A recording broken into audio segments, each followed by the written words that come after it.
ዛሬ የታላቅ ኩራትና ነገም በተስፋ የምንጠብቅበት የመነቃቃት ቀን ነው። ምክንያቱም ዛሬ እዚህ የተሰባሰብነው የ452 ተማሪዎችን የላቀ ውጤትን እውቅና ለመስጠትና ለማክበር ብቻ ሳይሆን የላቀ ትጋት፣ ትኩረት እና ጽናትን የተላበሱ የነገ የሀገራችን ተስፋዎችን ለዓለም ለማበርከትም ጭምር ነው። ውድ ተማሪዎች፣ ወላጆች፣ ታላላቅ ስኬቶች በታላላቅ ፈተና ውስጥ ተጸንሰው ይወለዳሉ ይባላል። የእናንተም የዛሬ ውጤትና ስኬት ከችግር በላይ ሆናችሁ ችግርን የማሸነፍ ምሳሌ ስለሆነ ስኬታችሁ ከግለሰብ ስኬትነት በላይ ነው። ስኬታችሁ ፍርሃትን በተስፋ ፍላጎትን በተግባር የመግለጽና የድል ስኬት ማሳያም ጭምር ነው። የአማራ ብሔራዊ ክልላዊ መንግስት ትምህርት የሀገር ግንባታ መሰረት ነው ብሎ ያምናል። የወጣቶችን ነገ ጠቋሚ ኮምፓስም መሆኑን እናምናለን፣ እንገነዘባለን። ትምህርት የእድል በሮች፣ የፈጠራ በሮችና የመሪነት ክህሎቶች የሚገለጡበትም ቁልፍና የዝግጅት ጊዜ ነው ብለንም እናምናለን። የነገን የአማራ ክልል ብልጽግናና እድገት ለማየትና ዛሬን ለማስቀጠል ትምህርት ላይና ወጣቶች ላይ የክልሉ መንግስት የሚያደርገውን ኢንቨስትመንት በላቀ ደረጃ መምራትና ክብደት መስጠት እንዳለበት ያምናል። የክልሉ መንግስት ይህንን በማመንም የአንድ ትውልድ ዘመን ህልምና ራዕይ ቀርጾ የላቀ ሰብአዊ ልዕልናን ለማረጋገጥ ከሌሎች ዘርፎች ጋር አሰናስሎና አዋህዶ በመስራት ላይ ይገኛል። በ2017 የትምህርት ዘመን 94668 ተማሪዎችን አስፈትነን 11831 ተማሪዎችን ከ50% በላይ ውጤት እንዲያስመዘግቡ በማድረግ ወደ ዩኒቨርሲቲ እንዲገቡ በዝግጅት ላይ ይገኛሉ። ቀሪዎቹ ከ50% በታች ውጤት ያስመዘገቡ ተማሪዎች ስኬትን ከፈተና ውጤት በላይ የሚመለከቱና የሚረዱ በመሆናቸው በክልላችን እድገትና ብልጽግና ላይ የተለየውንና ሌላኛውን መንገድ የተከተሉ የላቁ አእምሮዎች መሆናቸውና እዚህ ላይ መሰራት እንዳለበት እናምናለን። በዩኒቨርሲቲ ውስጥ በጊዜ ገደብ ተከፋፍሎና በካሪክረምና ፔዳጎጂ ተሰናስሎ ከሚሰጥ የትምህርት አማራጭ በራሳችሁ ራዕይና በራሳችሁ እቅድ ሌላኛውን የስኬት ገጽ ለመጻፍ የወሰናችሁ እንጂ እናንተ ያልተሳካላችሁ የትውልድ አካል አለመሆናችሁን እናምናለን።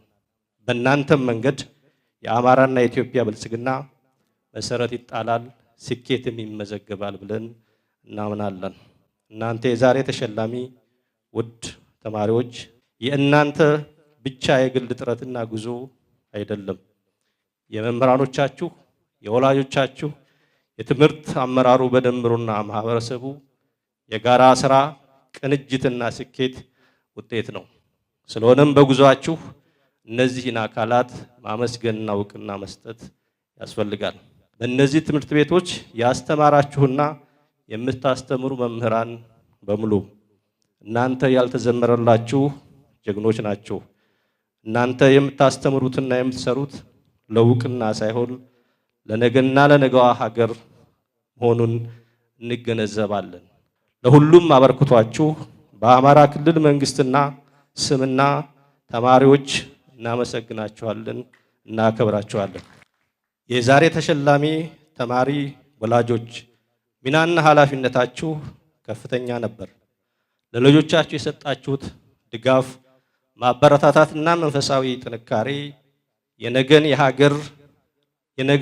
የነገን ሀገርን ለመስራት ዛሬ የተከፈለ ላብ አድርገን እንረዳለን፣ እንመለከታለን። ለዚህም ሚናችሁ ግዴታችሁ ቢሆንም እንኳ በራሴና በአማራ ክልል መንግስት ስም ላመሰግን እወዳለሁ። የትምህርት ስኬትና ጥራት ያለ ትምህርት አመራር የሚታሰብ ባለመሆኑ እናንተ የትምህርት አመራሮች ምንም እንኳ መንገዱ ወጣ ገባ የበዛበት ቢሆንም ይህን ወጣ ገባ መንገድ በማለፍ እያለፋችሁና እያሻገራችሁ ያላችሁ ስለሆነ ለነበራችሁ አበርክቶና በችግር ውስጥ ላስመዘገባችሁት ውጤት በራሴና በክልሉ መንግስት ስም ላመሰግናችሁ እወዳለሁ። የዛሬ ተሸላሚ ተማሪዎች የሸለምናችሁ ሽልማት አይነቱና መጠኑ ምንም ይሁን ምንም ነገ የዓለማችን ባለ ትልቅ ህልምና ራዕይ ባለቤት የዓለማችን ችግር ፈች ዋነኛ አይምሮዎች እንድትሆኑ አደራ እየሰጠናችሁ ነው።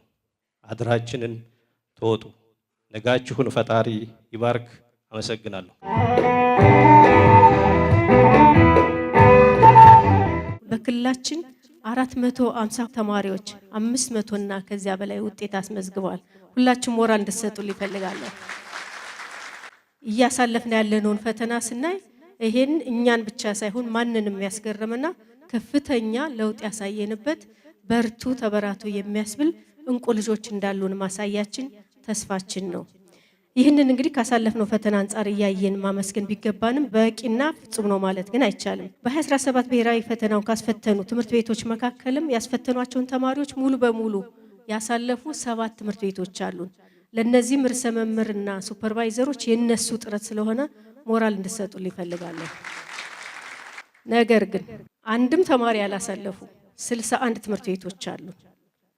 ይህንንም እንደ ቀላል የምናየው ስላልሆነ ጥብቅ ክትትልና ድጋፍ እናደርጋለን። የትምህርት ጥራት ተገቢነትና ተደራሽነት ሳያረጋግጥ ያደገ የለማ የበለጸገ ሀገርም ሆነ ክልል የለምና ውድ ተሸላሚ ተማሪዎቻችን እናንተና ሌሎች እህትና ወንድሞቻችሁ የ21ኛው ክፍለ ዘመን ተማሪዎች ናችሁ። ከስካሁን ቆይታችሁ ለየት ባለ መንገድ ራሳችሁን፣ ጊዜያችሁን፣ አካሄዳችሁን በራሳችሁ መንገድ ልትመሩ ነው። ለዚያም አንድ እርምጃ እየሄዳችሁ ነው። ስለዚህ ከናንተ የሚጠበቁ ቁልፍ ባህሪያት ውስጥ ጥቂቱን ማስታወስ ፈልጋለሁ። መጀመሪያው ከናንተ እንቁ ልጆቻችንና ከሌሎች ወንድሞቻችሁ የሚፈለገው ትብብር ነው። ትብብር የዘመናዊው ዓለም የተፈጥሮ ትስስርን የሚያንጸባርቅ ነው። ይህንን ክህሎት በአካልም ሆነ በተጨባጭ በቡድን ውስጥ በብቃት የመስራት ችሎታንም ጭምር ያካትታል። የትብብር ተማሪዎች የጋራ ግቦችን ለማሳካት በመግባባት ሀሳቦችን በመጋራትና ሀብቶችን በማዋሃድ የተካኑ ናቸው። ሁለተኛው ከናንተ የሚጠበቀው ፈጠራ ነው። ለአዳዲስ ሀሳቦች ክፍት ሁነንና ችግሮችን በአዲስ መንገድ መቅረብና መቅረፍን ያካትታል። የፈጠራና የፈጠራ ተማሪዎች የኪነ ጥበብ ወይም የምናባዊ ጥረቶች የተሳኩ ብቻ ሳይሆን እነዚህን ባህሪያት ለችግሮች መፍቻነት በመተግበር ላይም ጭምር ከፍተኛ አቅም ይኖራቸዋል። የልጆቻችን የወደፊት የትምህርት ህይወታቸው የሚጀምረው ዛሬ ላይ እድሜያቸው ለትምህርት የደረሱ ልጆችን ትምህርት ቤት ስናስመዘግብ ነውና በስነ ምግባር የተገነቡ በአመለካከትና በእውቀት የዳበሩ ቴክኖሎጂን የሚጠቀሙ ወይም የሚያላምዱ ስራ ፈጣሪና የነገ ሀገር ተረካቢ ዜጎችን ለማፍራት እኔና እናንተ ኃላፊነት አለብን።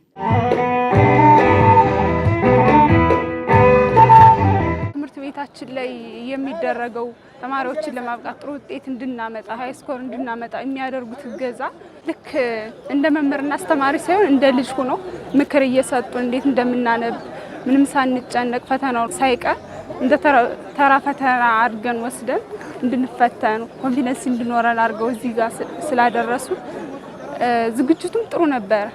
የቤተሰብ እገዛ ሁሉም ቤተሰቦች በሙሉ እዚህ ጋር እንድደርስ እያንዳንዱ ነገር ይሄ ምንም ነገር እንዳላስብ አንድ ነገር እንኳን ጎደለ ስል አይ ለምን በሚል ሳይኖራቸው አሟልተው ምንም ነገር ሳይጎልብኝ ከዚህ ጋር አድርሰውኛል።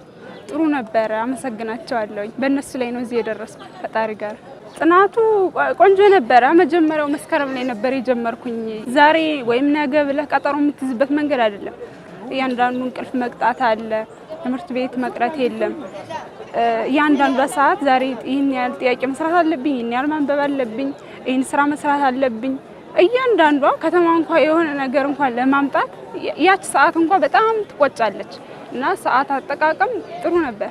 መሆን ያለበት ይሆናል፣ ህይወትም ይቀጥላል። ማድረግ ያለብን ዛሬ ካላደረግነ ከእግዚአብሔር ጋር እየጸለይን እንጂ የሆነ ነገር ተፈጠረ ልባን እንሰማ እንችላለን። እንደዚህ ሆነ እንደዚህ ጠፋ ችግር ሊመጣ ይችላል በቤተሰብ ግን ያን ነገር ሁሉ ያው የመቋቋም ግዴታችን ስለሆነ እሱ ነገር ትንሽ ከበድ ይል ነበር። ትንሽ የማንበብ ሞራል ሁሉ ትንሽ ይሰብራል። ግን ለሁሉም ፈጣሪ ይመስገን ዙሮ አልፏል። ባለውበት የተሻለ ያመጣው ቤት ደስ ይለኛል። ግን ጤና ነው የመግባት እቅድ ያለኝ። ባለፉት 3 አመታት ሰላም እንዳልነበረ ሁሉም ሰው የሚያውቀው ነው። እኛ ከተማም እንዲሁ ነበረ። አንዳንድ ግጭቶችና መደናገጦች ነበሩ። እየተማርን ክላስ እያለንም እየደነገጥን የምንወጣበት ጊዜም ነበረ። ይህን ስጋት ነበረ። መምህራንም በደንብ ደፍረው ያስተምሩ ነበረ፣ ስጋቶችም ስለነበሩ በዛም ሲቹዌሽን ብንሆንም ግን ውጤታችን ያው እንደማንም እንደሌሎቹ ብዙም ከፍ ባይልም በነበረው ነባራዊ ሁኔታ አንፃር መምህራንንም ሌሎች ማህበረሰቡም አስደሳች የሚባል ውጤት ለመስራት ሞክረናል። ርዕሰ መምህራንና መምህራን ያደርጉት በነበረው የተማሪዎችም ደግሞ ፍላጎት ተጨምሮ በነበረው ጥረት ነው ማለት ነው። ከከተማ አስተዳደሮች የኛ ትምህርት ቤት ለየት ይላል በጣም። እስከ ፈተና እስክንገባበት ቀን ድረስ መምህራኖች አልተለዩንም። ሞዴሉን ሁሉ ጥያቄ ሰርተውልን ምናምን ነው ከትምህርት ቤት የተሰናበተ ነው። ቤተሰቦቼ ትምህርቴን ወደ ኋላ እንዳልል ያበረታቱኝ ነበረ።